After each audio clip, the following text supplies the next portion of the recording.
जय श्री राम। श्री रामायण बालकांडम। दक्ष सुतन उपदेशि न जाई, तिन फिर भवन न देखा आई। चित्रकेतु कर घर उन घाला, कनक कश्यप कर पुण्य असहाला। दक्ष के पुत्रों को उपदेश किया कि उन्होंने आनकर फिर घर न देखा। जब दक्ष प्रजापति ने प्रथम बहुत से पुत्र उत्पन्न करके आज्ञा दी कि सृष्टि उत्पन्न करो, तब वे सृष्टि उत्पन्न करने के अर्थ तपस्या करने को गए। तब नारद जी ने इन सबों को ऐसा ज्ञान दिया कि वे सब के सब विरक्त हो वन में तप करने लगे, फिर घर को नहीं आए। तब दक्ष ने कन्या उत्पन्न कर सृष्टि को बढ़ाया और नारद जी को शाप दिया कि तुम 2 घड़ी से अधिक कहीं नहीं ठहर सकोगे। सो ऐसों को भी नारद जी ने भिखारी कर दिया। तुम क्या हो? चित्रकेतु का घर नारद जी ने बिगाड़ दिया और यही दशा हिरण्याक्ष की करी। कथा चित्रकेतु की इसके कोटि रानी थी। यह बहुवाची शब्द है, परंतु पुत्र एक के नहीं। किसी मुनि ने आशीर्वाद से छोटी रानी के एक पुत्र उत्पन्न हुआ। जब वो बालक वर्ष दिन का हुआ तब और रानियों ने उसको विष देकर मार दिया। कारण कि राजा छोटी रानी को अधिक प्यार करते थे। तब उस मृत पुत्र को गोद में ले राजा विलाप करने लगा। इस अवसर पर नारद जी आए, राजा को ज्ञानोपदेश करने लगे, परंतु राजा को ज्ञान न हुआ। तब नारद जी ने उस बालक का आत्मा बुलाए, उससे कहा, देखो राजा, तुम्हारे शरीर त्यागन करने से बहुत व्याकुल हैं, तुम शरीर में आओ। तब वह आत्मा नारद के योग बल से बोला कि कैसा पुत्र, कौन पिता, यह सब झूठा जंजाल है, संसार कर्मानुसार है। सुनो, पहले जन्म में मैं भी राजा था, राज्य से विरक्त हो वन में वास करने लगा। एक दिन मैं नगर में गया तो एक स्त्री ने मुझे गोला गोईठा दिया। उसके भीतर चींटी थी, मैंने उसे अग्नि पर धरा।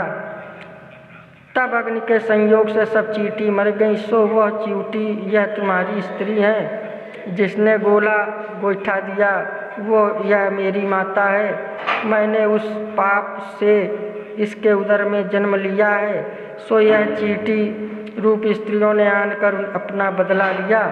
यह कई बालक मर गया और चित्रकेतु के राज्य छोड़ वन में तप करने को चला गया।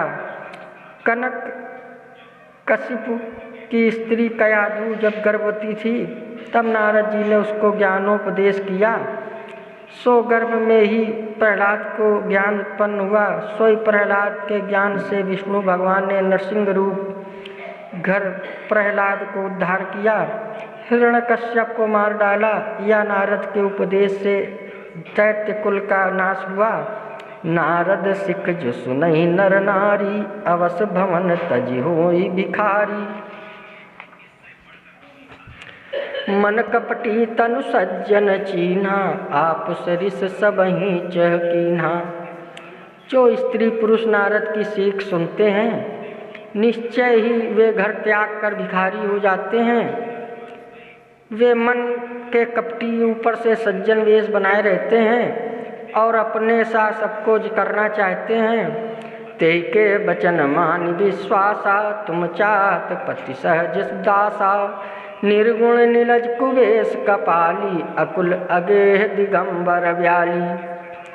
उन कपटी नारद जी के वचनों में विश्वास कर स्वाभाविक उदासीन पति तुम चाहती हो, जिनमें कोई श्रेष्ठ गुण नहीं, बुरा वेश, कपाल धारण करने वाले, कुल घर से रहित दिशा ही है। ये वस्त्र जिनके दिगंबर सर्पों के गहने पहरे रहते हैं। कहु कवन सुख असबर पाए, भल भूलिय ठग के बौराए। पंच कहें शिव सती विवाही, पुण्य वडेर मराई ताही। कहो ऐसा वर पाने से क्या सुख है, भले ठग के बहकाए से बहक गई हो। पंच कहते हैं कि शिव जी ने सती से विवाह किया, परंतु फिर उसे त्यागन कर मरवा डाला।